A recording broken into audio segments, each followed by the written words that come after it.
Hey guys, today I want to talk about two popes, or the popes in general, maybe in general about the Catholic Church, anything that has to do with the Catholic Church and Christianity, and the numbers game of the occult, and how the Catholic Church is involved in all this.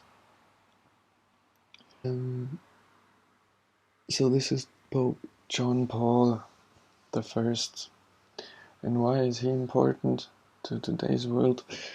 Well, this guy died in 1978, but he was recently beatified by Pope Francis, which is the current pope. And beatification is when former popes are declared as holy or saint, which is already hilarious, but I'm gonna get into this while we go through the article that I found online. But what's important to know is that Pope John Paul the First is the Pope who only served 33 days. In my view, this is no coincidence. And what they told the public was that he died like mysteriously after 33 days in his bed, after being inaugurated for papacy. And we know that the number 33 has occultic meaning. It has meaning to the Masons. They call it the master number or angel's number. And this is, in my eyes, no coincidence, because when you come to the next pope, which is obviously Pope John Paul II, even here he is called saint. His papacy began on the 16th of October 1978, and it ended on the 2nd April of 2005. In 2005. So when you type this into a day calculator, you get this number, 9,666 days. You start the date from 16th October 1978 till the end date, and you gotta include that day, of course, and then you get this number. And it's no coincidence either, the connection here. Even from the months, you can see the number 18. They know what they are doing, and because of the recent event of the death of the Queen Elizabeth II, this is all about how they plan their exits. They don't just die from any sickness, or they die because of an accident, or because they're old. They actually plan their exits because they believe in these things, that when they do these things according to numbers, they will be rewarded in the afterlife, so to say. Okay, it's like the same thing that the Egyptian gods did, the Egyptian pharaohs did, because they believed also that the afterlife is gonna be just a reflection of the lives that they led in this realm. But we as Christians know it's not gonna be the same, and you're not taking your material stuff with you, and you most likely not even take or have the same body, so to say, in the next life. All you have is your soul, basically. So let's get into this article. Wait, I gotta quickly change pages, which is this from NPR News 24-hour program they get on here, whatever. Just saying, this is an official page, and people come here, they read about the stuff, and yeah, I'm just gonna go through the words and what my thoughts are to this. John Paul I, who served as Pope for 33 days, moves a step closer to sainthood, as if it was something that humans could, like, obtain or something. You know, as men, you are a sinner, you are born in sin, you are sinful, you cannot obtain holiness or sainthood. This is all up to God and the Son of God. But the world tries to implement this into society also through traditions and stuff, and through these institutions like the Catholic Church, that you could, like, take part in something and then obtain sainthood or obtain holiness. And of course, only in these institutions you can, you once you, like, you climb up the stairs, like in Freemasonry, also in the Catholic Church, you climb upstairs, be it from actually Catholic institutions or from the Jesuits. You climb this ladder, like it's like a career, right? And they tell you at the end of this, like, once you go through all these things, you are gonna be, you might be holy or a saint. Pope Francis on Sunday beatified one of his predecessors, John Paul I, a briefly serving pontiff, who distinguished himself with his humility and cheerfulness, and whose abrupt death in his bedroom in 1978 shocked the world and fueled suspicions for years about his demise. The ceremony in St. Peter's Square constituted the last formal step in the Vatican before possible sainthood for Albino Luciani, an Italian who died 33 days after being elected pontiff. Of course, they have to repeat this idea that he died in his bedroom, like, occasionally. How to say, like, this guy wasn't even old, you know. He was perfectly healthy at this point. With a smile, Pope John Paul managed to communicate the goodness of the Lord, Francis said in his homily. So you just basically just gotta smile, right, and then you're good. um, how beautiful is a church? It's like the fake light, you know, how the Bible says, even the angel of darkness comes in a beautiful light, you know. How beautiful is a church with a happy, serene, and smiling face that never closes doors, never hardens hearts, never complains or harbors resentments, isn't angry, does not look dour or suffer nostalgia for the past, the pontiff said, which is also hilarious. It doesn't suffer nostalgia from the past, while they actually beatify a pope that died like 50 years ago, or even, yeah, 50 years.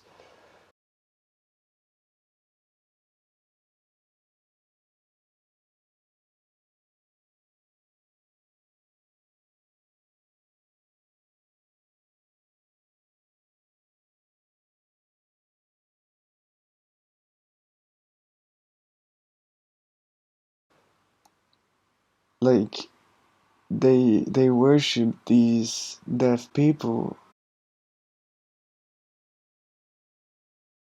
from the past, basically, which is necrolatry in a sense, and the Bible actually despises this. Also, Jesus said, "Let the dead bury their dead, but you follow me," which means do not put much effort into these things. Let them be dead. You know, don't regurgitate all this stuff, repeat it again and again. And the Catholic Church, and in general the world, does these things constantly on a constant basis, also through schooling. Like, you always hear from these dead people what like all these masons that are placed into these books, like Newton or Pythagoras, or all these people that they claim they brought so much goodness to this world, and they were like these idols that you have to follow, and they knew all the secrets and stuff, you know, like, and this is where all this, the things that we have now came from, and this is why they are like portrayed as those heroes in the world, in this world. And according to the Catholic Church, these people are then holy or saints, you know, as if it was something that a man could obtain, you know. They even talk about it here. Francis the encouraged people to pray to the newly beatified churchmen to obtain for us the smile of the soul. Last year, Francis approved a miracle attributed to the intercession of John Paul I, that of the recovery of a critically ill 11-year-old girl in 2011 in Buenos Aires, the hometown of the current pope. So the numbers don't lie here as well. 11 and 11. 11 has an occultic meaning as well. I had another video where I showed you. It was also linked to the Catholic Church. You can look it up on my channel. The 11 means polarization. It also represents the two pillars of Freemasonry. Now a young woman, Candela Giada, told a Vatican press conference last week via a video message that she had wanted to attend the ceremony but couldn't because she recently broke a foot working out in a gym. I mean, these stories are hilarious. Like, they put this in to make it like relatable for people, you know? Like, people go to the gym now, like every second person you meet goes to the gym, like it feels like this, you know. So they put this in. For Luciani to be declared a saint, another miracle following his beatification must be attributed to his intercession and certified by the Vatican. You see how this whole system works. You're not gonna be a saint or beatified if the Vatican didn't certify anything or declare anything as miracle. So if, let's say, like it was actually in the days of Jesus Christ, the Jews, the priests, the Jewish priests, they didn't approve anything of what he did, you know. The world tries to certify these things, and these institutions claim to have the power to certify these things. You know, nobody knows if this ever happened with this 11-year-old girl. Who could approve this? They just say, yeah, this happened, but none of the people rise up for this, as it was for Jesus, for example, because the people saw actually what he did. The people said, like, the people saw it with their own eyes and they brought it out. Okay, it didn't come from a powerful institution in this world. You gotta understand this. It was the other way around. Okay. Seated under a canopy outside St. Peter's Basilica, Francis led the ceremony, which was punctuated by booms of thunder, flashes of lightning, and pouring rain. I'm reading this for the first time also, so you can actually get my reaction to what I'm reading here. And pouring rain, prompting cardinals, bishops, the choir, and thousands of rank and file faithful in the square to open umbrellas. Rank and file, yeah. Ranks. It's all in there, you know. You just gotta pay attention to the words they are using. But by the end of the ceremony, the sun was shining, and Francis, waving while seated in a Pope mobile,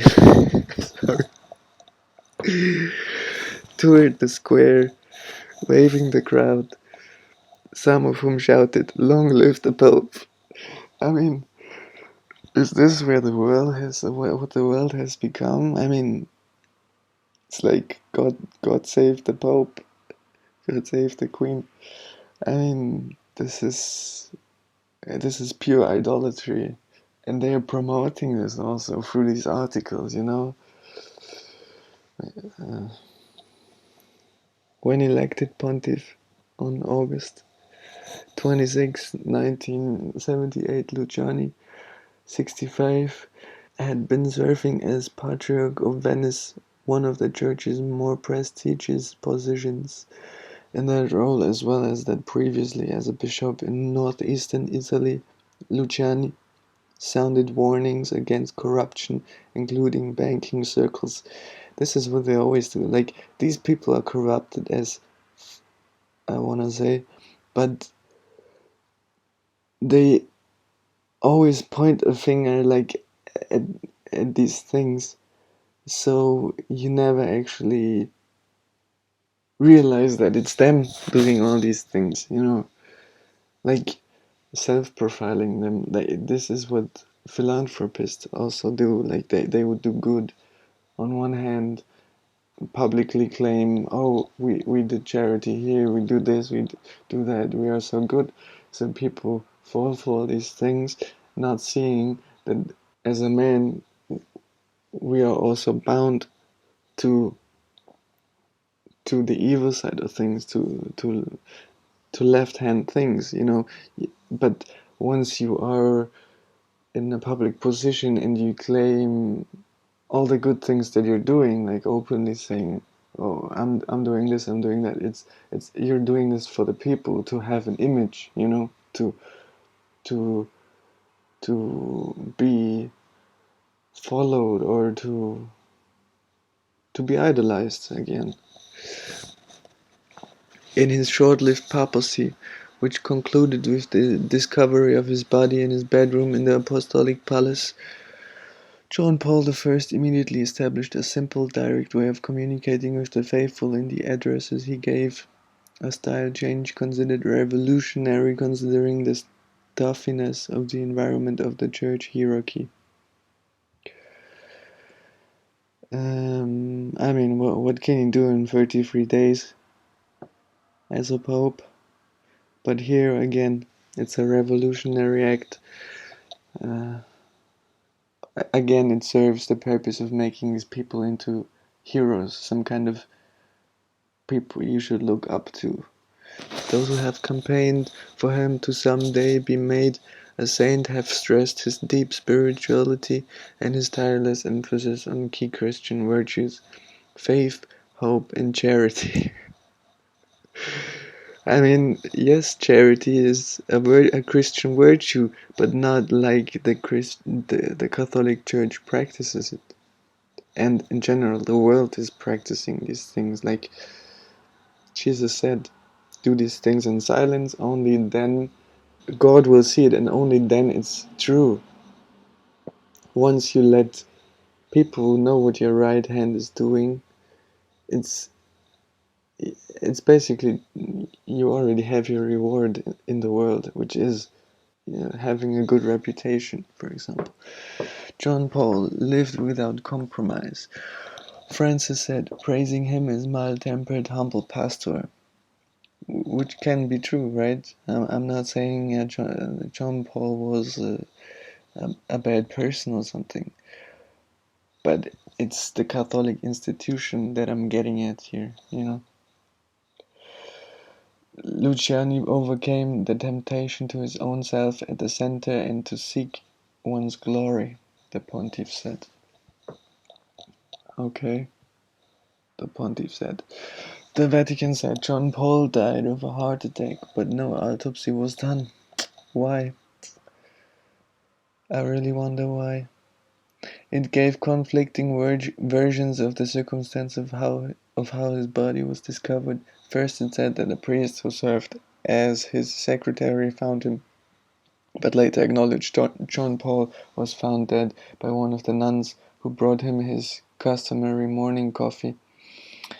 The thing is, they put this also into these articles, so to actually stir up these suspicious conversations, you know, these, to stir up the theories and the opinions of the world, but about something that is only distraction, which is the way he was found or the way he died. Like, this is all done purposefully to distract people again and to lead them into opinionated conversations, about these actually meaningless things. Because it's clear that he wasn't killed or something, you know what I mean? It's like it was not an assassination or something. With a huge financial scandal developing at the time in Italy involving figures who had links to the Vatican's bank, suspicions quickly took root in the secular media that perhaps Luciani was poisoned because he intended to root out wrongdoing.